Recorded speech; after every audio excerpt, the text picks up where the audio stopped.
Hello and welcome to Jack's Guide to Norwegian Supermarkets, along with chocolate, ice cream and crisps. Now this is a Coop Extra, one of the different brands of supermarkets.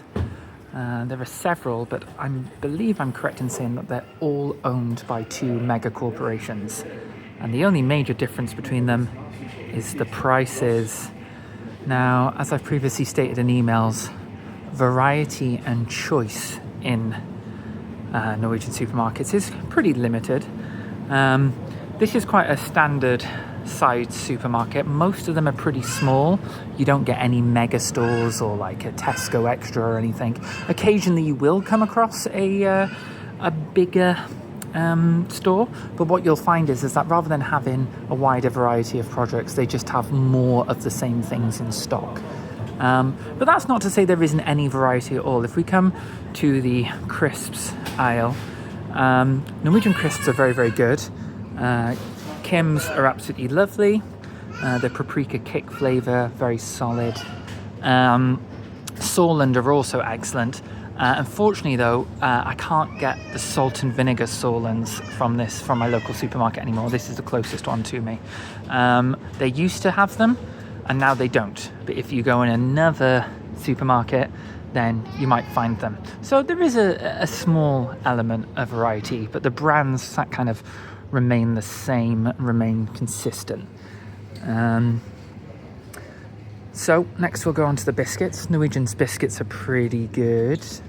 You won't recognise too many brands. Obviously Oreo have made it here, but what you might recognise from the late 90s, early 2000s, I used to have these from Quick Save all the time, is these cartoons. I don't know if that's a nostalgia trip or blast from the past for anyone. I did actually see, before I actually closed my Facebook, I saw online that I think they actually are back in the UK as well in select places, but seeing them here for the first time was probably the first time I'd seen them in about, I don't know, 20 years, I guess, maybe longer. Oh yeah, and here we see the cereal selection. Now, as you can see, there's not that many choices, and that's again pretty consistent across supermarkets. I mainly survive on Weetabix now, and these Cocoa Pops Chocos, you can't get your standard Cocoa Pops, original Cocoa Pops here for some reason. It's just the shell versions. Now I know Norwegian has really strict rules on sugary cereals, so I'm guessing the shell versions are healthier in quotation marks. But despite their cereal sugar ban, energy drinks they've got absolutely no problem with. Look at this selection of energy drinks. It is utterly insane. Then you've got your standard soft drinks, fizzy drinks. But look, it's really, you can find them in some places, but most of the time you can't get like a small bottle of orange juice or a small bottle of apple juice, which is a drink I really like to have usually. Like if it's a hot day and I want to grab a drink, I like to get like a little small bottle of orange juice. But it's they're quite tricky to find. Let's go check out the chocolate. That's what you've all been waiting for, chocolate and ice cream. Now it's time to tell you about Kvikk Lunsj. Now I love a Kit Kat. I've always loved a Kit Kat. Always been a huge Kit Kat fan. But Norwegians have their own version of a Kit Kat called Kvikk Lunsj, and I have to say it is superior in every single sense. The chocolate is nicer, the chocolate is thicker, the wafer is better, it snaps more. Even though there's more chocolate, there's more wafer as well, so the balance between the two is absolutely perfect. This is made by the Freia company, there are two main chocolate companies, and I can't remember the name of the other one because I mainly eat Freia. As you can see, there's a standard Freia chocolate bars. Now, Norway not known for its dark chocolates, but I'm not a big dark chocolate person anyway. Its milk chocolate is exceptional. I cannot recommend it highly enough. I also like these Yups, which are kind of like a cross between a Mars bar and a Milky Way. And what I like to do, they come in a 2-pack. So what I like to do is I like to eat one at room temperature and then put the other one in the fridge so it hardens up. And it's like two different chocolates depending on whether it's hard or not. That's what she said. Anyway, the king of all Norwegian chocolate, though, the undisputed snack, it is like crack. It is just unbelievable, is this stuff. Smash. Now, somebody I know said this has been designed to be like the perfect unhealthy food. Like, it's essentially, it is poison. It's highly processed, highly sugary, highly salty, and therefore incredibly bad for you, mainly because it is insanely addictive. They're sort of like these little wafer cones, salty wafer cones covered in chocolate, and I cannot express how good these are. If I ever leave Norway, if I leave Norway, I will miss these so much. But to be honest, I have to try to limit how much I buy them, because it's just, the whole, remember when Pringles first came out in the UK and it was like, once you pop, you can't stop, and everyone would just devour a tube? Well, I mean, this is like that on steroids. These are the off-brand versions. These are pretty good as well. These are god tier. These are god tier plus. Cannot recommend enough. Then we go over to ice cream. Ice cream's also very good in Norway. I think it's something to do with the dairy and the milk. Like the milk tastes really good, therefore the ice cream tastes really good.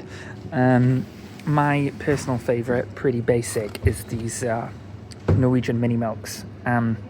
Again, because the milk and the dairy is just so creamy and tasty and delicious. Standard mini milk is very good. What they do that's quite strange actually though is they'll put chocolate on top of a fruit lolly. So this is a free fruit lolly here, but on the top is covered with chocolate. And the first time you experience that, you're like, what is going on here? This is really weird. But actually, it kind of works. You get used to it. It's kind of nice. I usually just bite the top of the chocolate off, and then you can suck the juicy bit underneath. That's what she said. The only brands, again, you will recognise familiar brands. They've got Ben and Jerry's there, but mostly Norwegians have their own brands, and it's usually just one brand with another slightly smaller brand. If we go over to the baked goods section, now the boller here is a really bad example of boller. These are not good boller. Now, Norwegian baked goods are excellent. There's just very little choice. Once again, they love these boller, which you got a custard one there, sugar one there. But this is not the place where you want to come for boller. These aren't great. You'll get donuts, you'll get croissants, but that's kind of it. And it's all good, but it does become a bit of a thing when you go in a cafe or a coffee shop and it's just boller, croissant. They like a carrot cake as well, which is good because I like a carrot cake, but that kind of is it. Now in Norway, celebrity endorsement and celebrity marketing, you just don't see it. They don't really do it. But the one place they do it is on milk, where you'll find famous footballers. So here we have Martin Odegaard of Arsenal fame on the semi-skimmed Tine milk. Two major dairy companies, again going back to these sort of two corporations. You've got Tine and Q. Apparently I heard recently that Q are the more ethical, nicer, better company, but their milk and dairy products don't taste as good as Tine, unfortunately, so I'm going to have a serious think about that. And then finally we'll just finish with the insanity of Norwegian prices, food prices, which I've not really gone into so far, but let's just take it here. We've got 2 kilograms of frozen chicken breast. 2 kilograms of frozen chicken breast, that's 299 kroner. Now when I get home, I'll go on the currency conversion just to make sure I get the completely accurate figure to tell you how much that is for 2 kilograms of chicken. I will then compare it to the same price of 2 kilograms of chicken from Iceland, and then 2 kilograms of frozen chicken, like the posher frozen chicken from Tesco, and yeah, we can have a little price comparison there. But there you go, a Norwegian supermarket and Norwegian chocolate, which I must say is excellent. Obviously they enjoy their licorice as well, but I don't really touch that. Ice cream is excellent. They do good crisps. So, I'm trying to be healthier, and all of the best food in Norway is the unhealthy stuff. So there we go. Same as it ever was, I guess. Anyway, hope you've enjoyed this video blog. See you next week.